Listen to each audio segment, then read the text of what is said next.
Guys, हम सब English बोलना और लिखना चाहते हैं, लेकिन जब हम कोई सेंटेंस बनाते हैं तो इन सब हेल्पिंग वर्ब को देखकर हम डर जाते हैं, क्योंकि हम इन हेल्पिंग वर्ब पे ज्यादा ध्यान नहीं देते कि इनका सेंस क्या निकलता है। और जब सेंटेंस में देखते हैं तो हम डर जाते हैं कि भाई इसका मीनिंग क्या होगा। तो आज के इस वीडियो में इन सारे हेल्पिंग वर्ब को मैं आपके दिमाग में इतनी अच्छी तरह से फिट करूंगी कि दोबारा आप इन हेल्पिंग वर्ब को भूल नहीं पाइएगा, हमेशा ये आपको याद रहेगा। तो चलिए बिना टाइम वेस्ट के वीडियो को स्टार्ट करते हैं। तो सबसे पहले हम लोग का है हैड। हैड के बारे में तो आप लोगों ने बहुत सुना होगा। हैड का मीनिंग क्या होता है? चुका था, गया था, ली थी, दी थी। हैड का यूज हम पास्ट परफेक्ट में भी करते हैं, ये आपको अच्छे से पता होगा। जैसे वह जा चुका था, वह आ चुका था। आप ये बात हमेशा याद रखिएगा, ये जो हैड है ना, ये अकेले नहीं आता है, इसके साथ कोई दूसरा सेंटेंस जरूर आता है। मैं आपको आगे अच्छी तरह से क्लियर कर दूंगी। सबसे पहले इसके स्ट्रक्चर को देखते हैं। सबसे पहले लगेगा सब्जेक्ट, उसके बाद हैड, उसके बाद वर्ब की third form and the last object. जैसे हम लोग का एग्जाम्पल है, वह आ चुका था। अब देखिए, आप सिंपल किसी के सामने जाकर ये बोल सकते हैं कि वह आ चुका था?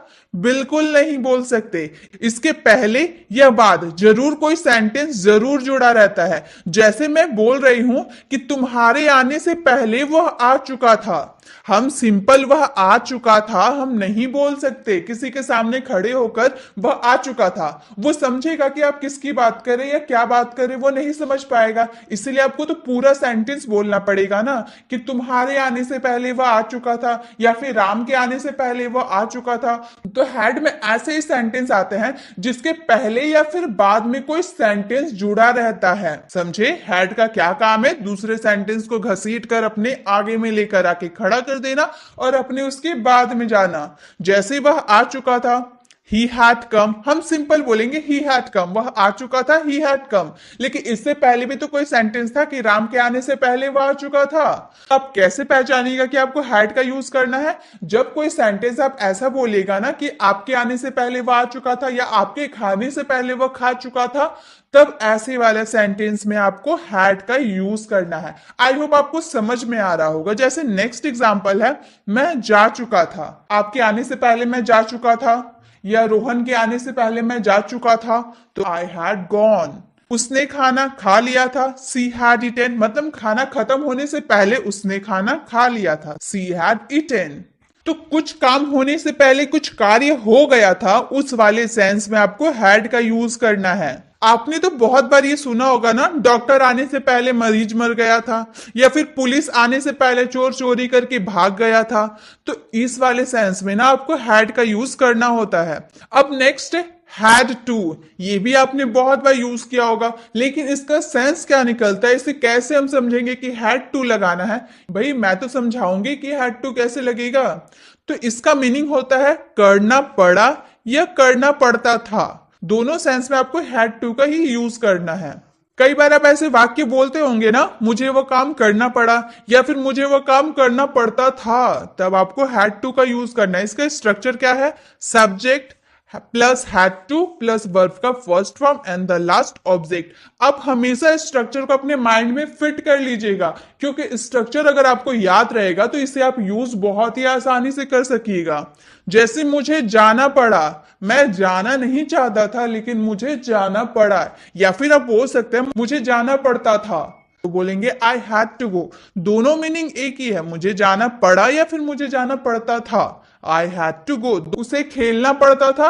मान लीजिए किसी को क्रिकेट खेलना पसंद नहीं है, लेकिन वह पेरेंट्स उसके चाहते हैं कि वह क्रिकेट खेले, अपने पेरेंट्स की बात मानकर उसे खेलना पड़ता था। तो ही हैड टू प्ले, उसे खेलना पड़ता था, ही हैड टू प्ले। उसे खाना पड़ा, सी हैड टू ईट, उसे खाना पड़ा, सी हैड टू ईट। ये हमेशा पास्ट में आप यूज कीजिएगा। मुझे पढ़ना पड़ता था, आई हैड टू स्टडी। मैं आपको जितने भी सेंटेंस अभी बताऊंगी ना, आप वो अपने डेली लाइफ में यूज करते ही हैं। आपकी जो डेली यूज सेंटेंसेस है वो भी कवर हो जाएगी, प्लस आप इन सब के मीनिंग भी अच्छे से कवर कर लीजिएगा। तो वीडियो को एकदम ध्यान से आप देखिए और ध्यान से सुनिए, क्या मैं बोल रही हूँ, कैसे सेंस में हैड टू का यूज करना है या कैसे सेंस में हैड का यूज करना है, आपको ध्यान से समझना होगा। मुझे खाना बनाना पड़ता था, मैं खाना बनाना नहीं चाहती थी लेकिन मुझे खाना बनाना पड़ता था। I had to cook the food, I had to cook the food. उसे बोलना पड़ा, ही हैड टू स्पीक।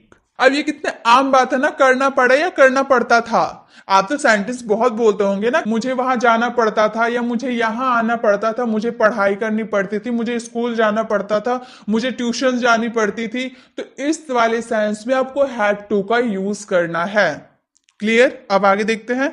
अब है हमारा हैड बीन। हैड पढ़ा, हैड टू पढ़ा, हैड बीन तो पढ़ना पड़ेगा। तो हैड बीन का मतलब होता है किया जा चुका था या हो चुका था। हैड का यूज हम पास्ट के परफेक्ट में करते हैं, लेकिन उसमें हम लोग बीन लगा दिए तो वो पेसिव में चला गया। तो अब हैड बीन को हम लोग पेसिव सेंटेंसेस के लिए यूज करेंगे। इसका स्ट्रक्चर क्या है? सबसे पहले ऑब्जेक्ट। पेसिव जब बनाते हैं तो उसमें सब्जेक्ट नहीं होता, ऑब्जेक्ट होता है स्टार्टिंग में, ऑब्जेक्ट। उसके बाद आपको लगाना है हैड बीन प्लस वर्ब का थर्ड फॉर्म। जैसे मैंने कहा, काम को किया नहीं गया था, काम को किया नहीं गया था। यहां पे देखिए, ये नहीं बताया गया है कि काम किसके द्वारा किया गया था। सब्जेक्ट का यहां जिक्र नहीं किया गया है, जिक्र है तो सिर्फ काम का। तो क्या काम अपने आप हो गया था? जी नहीं, काम तो अपने आप नहीं होता है, किसी के द्वारा तो किया गया था, तो उसका जिक्र नहीं किया गया है। The work had not been done.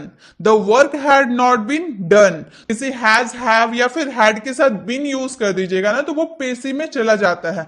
आप चाहे तो इसमें सब्जेक्ट का जिक्र कर सकते हैं लास्ट में बाय करके, आप लास्ट में यूज कर सकते हैं, लेकिन आपको अच्छी इंग्लिश सीखनी है ना, तो उसका जिक्र मत कीजिएगा। आपके कपड़े अगर मम्मी धोती है तो आप तो अंडरस्टूड है कि मेरे कपड़े तो मम्मी ही धोई होगी। क्लियर? मुझे घर भेजा गया था, किसके द्वारा भेजा गया था? पता नहीं। I had been sent home. किताब बेची गई थी, किसके द्वारा बेची गई थी? राम, मोहन, सोहन, किसके द्वारा? वो भी नहीं पता, किसी के द्वारा तो बेची गई होगी, किताब तो खुद नहीं बिक जाएगा। The book had been sold, the book had been sold. तो आप हैड के आप नेगेटिव सेंटेंस बनाइएगा तो इसमें नॉट का यूज कर दीजिएगा, जब अफर्मेटिव सेंटेंस बनाइएगा तो नॉट का यूज मत कीजिएगा। सिंपल। और कुछ सेंटेंसेस इसके देख लेते हैं। जैसे मैंने बोला कमरा साफ हो चुका था, मान लीजिए आपके आने से पहले कमरा साफ हो गया था, लेकिन किसके द्वारा हुआ था आपको यहां पर जिक्र नहीं किया गया है। आपको शायद पता होगा कि घर में शायद नौकर चाकर होंगे, उन्होंने कमरा साफ कर दिया होगा, तो आपने उसका जिक्र नहीं किया, सिर्फ बोला कमरा साफ हो चुका था, मेरे आने से पहले कमरा साफ हो चुका था। तो the room had been cleaned, कमरा साफ हो चुका था, the room had been cleaned. मुझे पढ़ाया जा चुका था, आई हैड बीन टॉट, मुझे पढ़ाया जा चुका था, आई हैड बीन टॉट।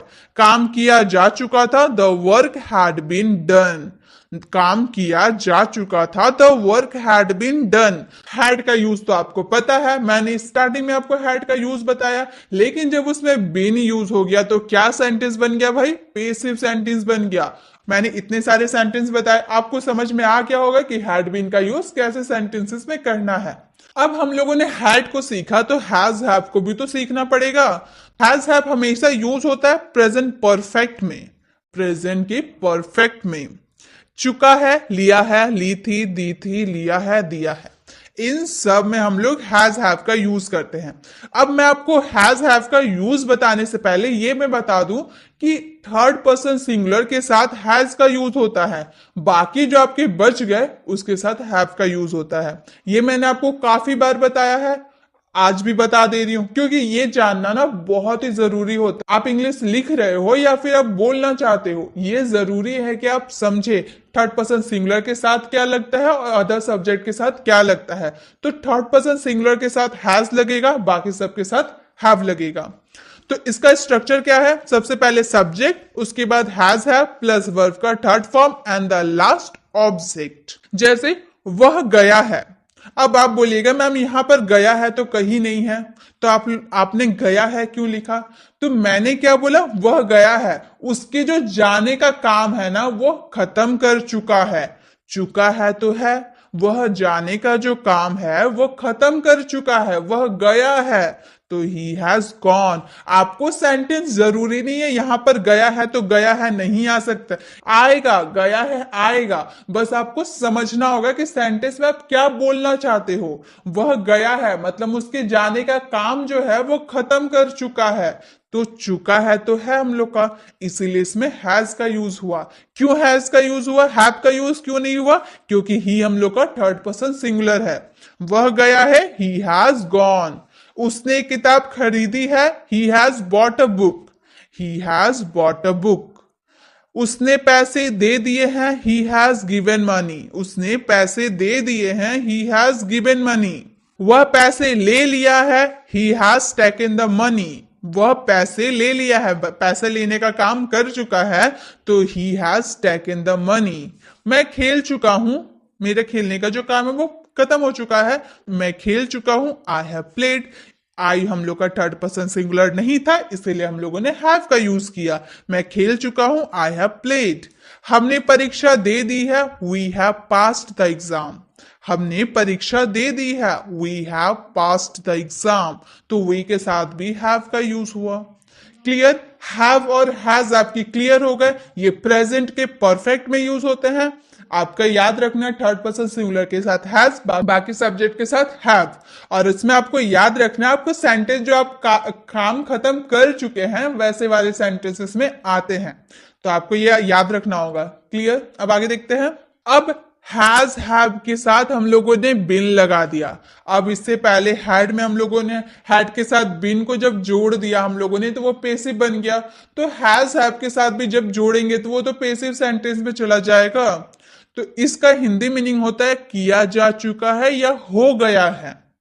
इसका स्ट्रक्चर है object plus has have been plus verb का थर्ड फॉर्म।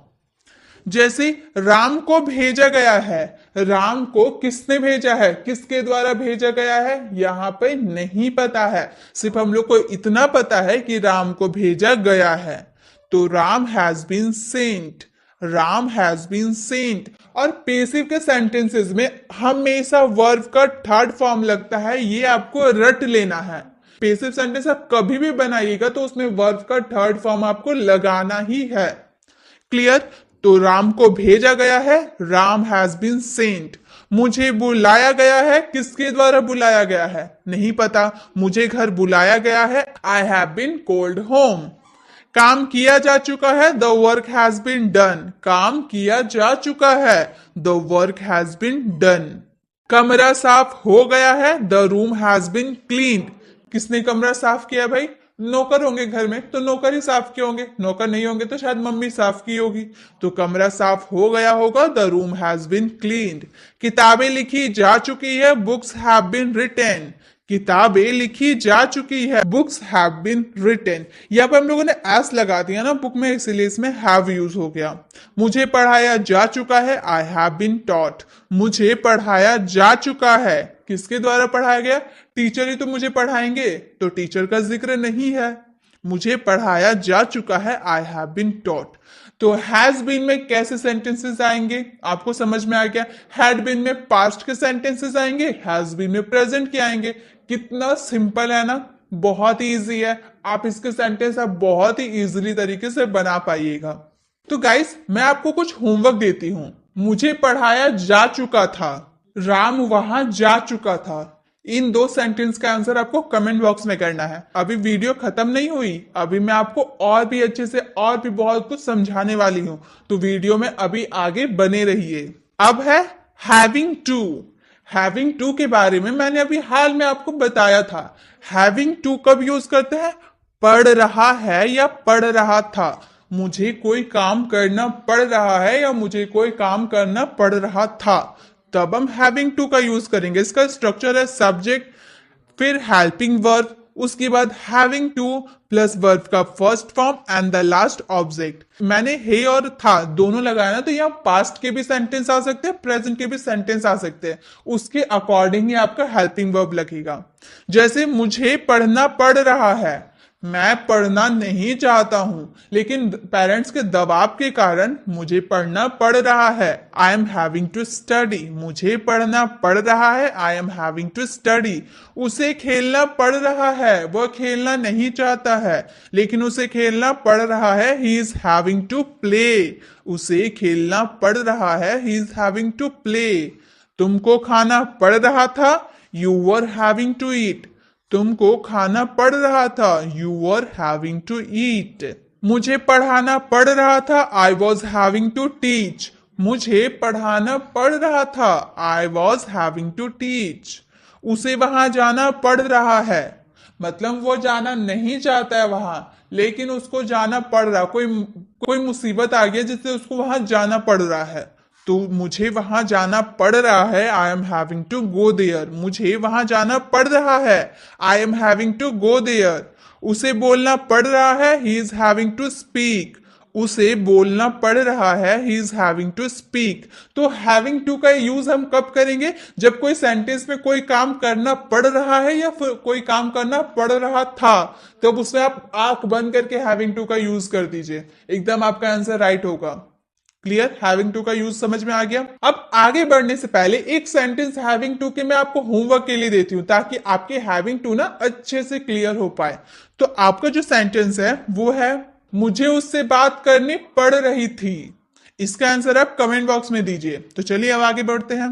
डू डज, इसका भी यूज हम बहुत करते हैं। कैसे सेंटेंसेस आएंगे? कोई कुछ नहीं करता, या कोई कुछ नहीं करती, या कोई कुछ नहीं करते। नहीं समझ में आया? एग्जाम्पल में देखेंगे। स्ट्रक्चर है subject plus do does plus not. अगर आपका सेंटेंस नेगेटिव रहा तो नॉट का यूज करेंगे, अगर नेगेटिव नहीं रहा तो नॉट का यूज नहीं करेंगे। प्लस वर्ब का first form and the last object.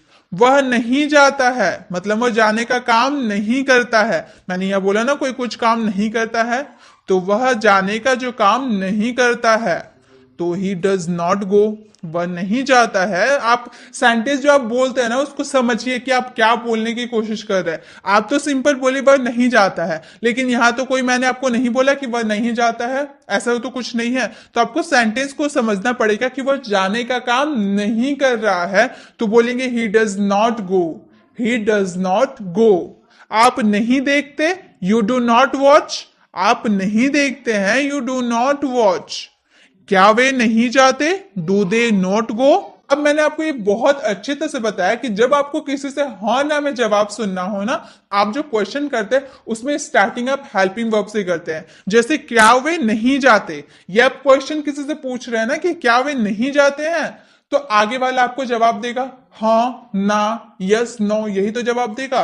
तो आप क्वेश्चन इस तरह से पूछिएगा हेल्पिंग वर्ब के साथ। डू दे नॉट गो, दे के साथ डू लगता है, अगर दे के साथ डज लगता तो हम लोग डज लगाते, लेकिन डज थर्ड पर्सन सिंगुलर के साथ लगता है, तो डू दे नॉट गो, क्या वे नहीं जाते। और भी इसके एग्जाम्पल देखते और भी अच्छी तरह से इससे सीखते हैं। क्या वह पढ़ाती है, क्या वह पढ़ाती है, डज सी स्टडी। अब सी थर्ड पर्सन सिंगुलर था इसीलिए डज का यूज किए। अब आप किसी से पूछेंगे क्या वह पढ़ाती है, तो आपको क्या जवाब मिलेगा? Yes, no. अगर वो पढ़ाती होगी तो यस, नहीं पढ़ाती होगी तो नो। क्या रोहन स्कूल जाता है, does Rohan go to school. क्या रोहन स्कूल जाता है, does Rohan go to school. क्या आपको पता है, डू यू नो। कितना आम सा क्वेश्चन है ना, अब बहुत ही यूज करते हैं। क्या आपको पता है, डू यू नो। क्या आपको पता है, डू यू नो। तो इस तरह के सेंटेंस में आपको डू और डज का यूज करना होता है। क्लियर? अब आगे देखते हैं क्या है। अब डू डज सीख लिए तो डिड को तो सीखना पड़ेगा, नहीं तो बहुत ही नाइंसाफी होगी भाई। इसका मतलब है किसी ने कुछ नहीं किया, नहीं किया। नेगेटिव सेंटेंस तो नॉट का तो यूज होगा भाई। सब्जेक्ट सबसे पहले लगाएंगे, उसके बाद did plus not plus verb का first form and the last object. जैसे वह नहीं गया, यहां भी वही सेंटेंस है, जाने का काम वह नहीं किया, लेकिन डिड का यूज हम पास्ट में करते हैं। अगर आपको बोलना कि वह नहीं गया है, तब उसमें आप डू डज का यूज कीजिएगा, लेकिन यहां हम लोगों ने बोला वह नहीं गया, वह नहीं गया था, ये भी हम बोल सकते हैं ना, मतलब वह जाने का काम नहीं किया था, तो he did not go. Do does में बस इतना फर्क है कि आप वो प्रेजेंट में यूज कीजिएगा और ये पास्ट में यूज कीजिएगा, बस, और कोई डिफरेंस नहीं है। आपने नहीं देखा, यू डिड नॉट वॉच। आपने नहीं देखा, यू डिड नॉट वॉच। क्या वे नहीं गए, डिड दे नॉट गो। क्या वे नहीं गए, डिड दे नॉट गो। क्या आपको पता था, डिड यू नो। क्या आपको पता था, डिड यू नो। क्या वह खाना बनाती थी, डिड शी कुक। क्या वो खाना बनाती थी, डिड शी कुक। क्या पढ़ाई करते थे? Did you study? क्या पढ़ाई करते थे? Did you study? अब मैंने आपको डू डज और डिड तीनों क्लियर कर दिए। डू डज आपको प्रेजेंट में यूज करना है और डिड का आपको पास्ट में यूज करना है। तो इसमें का भी मैं आपको एक होमवर्क देती हूँ। क्या वह खाना बनाती है? इसका भी आंसर आपको कमेंट बॉक्स में करना है। पूरे अच्छे से डिटेल में समझाया, बहुत ही इजी लैंग्वेज में समझाया। आई होप ये सारे आपके जो कवर हो गए होंगे। अब मैंने क्या किया, आपके दिमाग में फिट कर दिया। अब आपका क्या काम है, इसे अच्छे से फिट करके ही रखना, इसे बाहर नहीं निकालना। अगर आपको वीडियो से काफी कुछ सीखने को मिला तो इसे ज्यादा से ज्यादा लोगों तक शेयर कीजिएगा जो इंग्लिश सीखना चाहते हैं। अगर आपको वीडियो अच्छी लगी तो वीडियो को लाइक करें। अगर आप चैनल पर नए तो चैनल को सब्सक्राइब कर बेल आइकन जरूर क्लिक करें ताकि जब भी मैं वीडियो अपलोड करूं आप तक जो नोटिफिकेशन है मिलती रहे। मिलते हैं नेक्स्ट ऐसे इंफॉर्मेटिव वीडियो के साथ, तब तक के लिए कीप लर्निंग।